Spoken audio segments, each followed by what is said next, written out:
કે હું ઇબ્રાહિમ તુર્ક તમારા અને મારા યુટ્યુબ ચેનલ પર તમારા બધાનું સ્વાગત કરું છું। તો આજે ફરીથી સોનેરી સુવિચાર લઈને તમારા સાથે હાજર છું। તો ચાલો વિડીયો શરૂ કરીએ।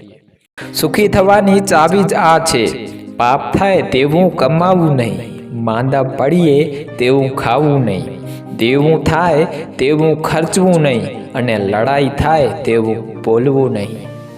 લીમડાથી પણ કડવી વાત કહું છું, સાચી છે એટલે કહું છું।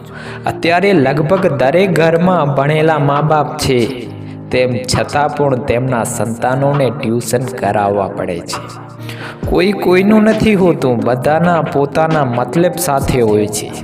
સાહેબ જે સૌથી વધારે હક જતાવતા હોય એ સૌથી પહેલાં દગો આપી જાય છે।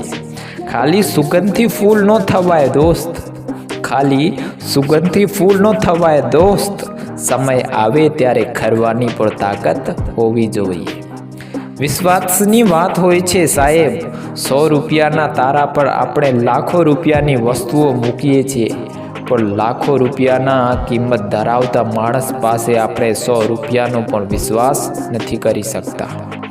ઈશ્વરના ફેસલાઓ કદી ખોટા નથી હોતા, દૂર એને જ કરે છે જે આપણે લાયક નથી હોતા।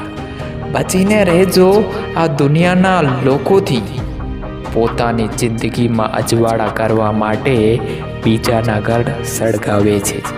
લોકો કહે છે કે તમને સંબંધ સાચવતા નથી આવડતા, પણ એમને કેમ સમજાવું કે મને એમની જેમ રમત રમાડતા પણ નથી આવડતી।